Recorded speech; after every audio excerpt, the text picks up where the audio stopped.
તો મહત્વના સમાચાર અમદાવાદ ખાતેથી અમદાવાદના ચાંદખેડામાં બાળકીના મૃત્યુ મામલે મોટો ખુલાસો થયો છે। 3 વર્ષની બાળકીનો પોસ્ટમોર્ટમ રિપોર્ટ છે તે સામે આવ્યો છે। બાળકીના શરીરમાં એસિન્ટ્રોબેક્ટર બાઉમાની જે બેક્ટેરિયા છે તે મળી આવ્યા છે। બેક્ટેરિયાના કારણે શરીરમાં ગંભીર ચેપ ફેલાયો હોવાની પણ જે વિગતો સામે આવી રહી છે। તો સેપ્ટિસેમિયાના કારણે શરીરના અંગો છે તે ગંભીર રીતે ઘાયલ થયા હતા। તો કાર્ડિયો રેસ્પિરેટરી ફ્લેવર થતા બાળકીનું મોત નીપજ્યું હોવાની ઘટના સામે આવી। ફેફસામાં પણ પાણી અને સોજો ભરાતા શ્વાસ લેવામાં તકલીફ પડી હતી। ગંભીર ચેપના કારણે હૃદય અને શ્વાસના પ્રણાલીને ભારે નુકસાન થયા હોવાના પણ જે રિપોર્ટમાં ખુલાસા થયા છે। તો આપણી સાથે સંવાદદાતા મિહિર લાઈવ જોડાઈ ગયા છે। જી મિહિર, અમદાવાદના ચાંદખેડાનો મામલો લાંબા સમયથી જે ચર્ચામાં હતો, આખરે હવે પોસ્ટમોર્ટમનો રિપોર્ટ આપ્યો છે, શું ખુલાસા થયા?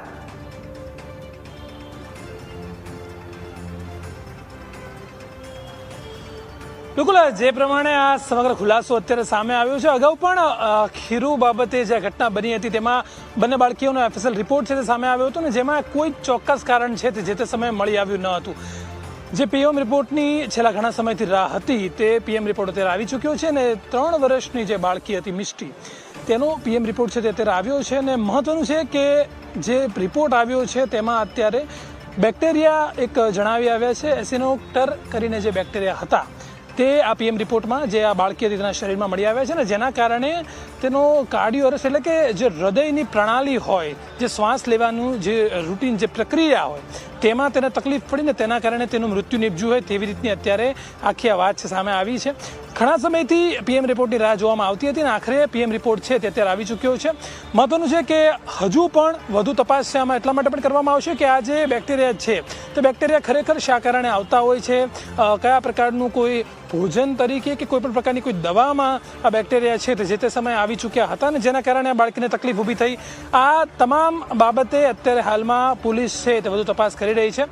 મહત્વનું અત્યારે કે 3 વર્ષની જે બાળકી હતી તેનો PM રિપોર્ટ આવી ચૂક્યો છે। છેલ્લા ઘણા સમયથી, મહિનાઓથી આ કેસ છે તે સમગ્ર વાતાવરણમાં છવાયેલો છે ને ક્યાંક ને ક્યાંક આ જે માહોલ બન્યો હતો કે બંને બાળકીઓ છે તે ખીરું ખાવાથી તેમનું મોત નિપજ્યું છે તેવા આક્ષેપો જે થયા હતા અને વારંવાર એક બાદ એક જે ખુલાસાઓ થયા છે। સૌપ્રથમ જે ખીરાનો રિપોર્ટ કરવામાં આવ્યો, ત્યારબાદ FSL રિપોર્ટ કરવામાં આવ્યો। FSL રિપોર્ટમાં પણ કોઈ ચોક્કસ કારણથી સામે નહોતું આવ્યું એટલે હવે જે PM રિપોર્ટ છે તે જાહેર કરવામાં આવ્યો છે જે 3 વર્ષની બાળકી હતી તેમાં, અને તેમાં જે પ્રમાણે અગાઉ મેં જણાવ્યું કે જે બહુમાની જે બેક્ટેરિયા છે તે અત્યારે સામે આવ્યો છે અને જેના કારણે તે બાળકીને જે તે સમયે હૃદયમાં તકલીફ પડી અને શ્વાસ લેવાની જે પ્રણાલી હોય છે તેનું જે કાર્ય પદ્ધતિ હતી તે જે તે સમયે રોકાઈ ગઈ હતી, તેના કારણે બાળકી છે તે મૃત્યુ પામી હોય તેવું અત્યારે પ્રાથમિક તપાસ જે PM રિપોર્ટ આવ્યો છે તેમાં અત્યારે ખુલાસો થયો છે। મહત્વનું છે કે આ જે રિપોર્ટ આવ્યો છે તેને લઈને પણ હજી પોલીસ છે તે આગળ કાર્યવાહી કરશે।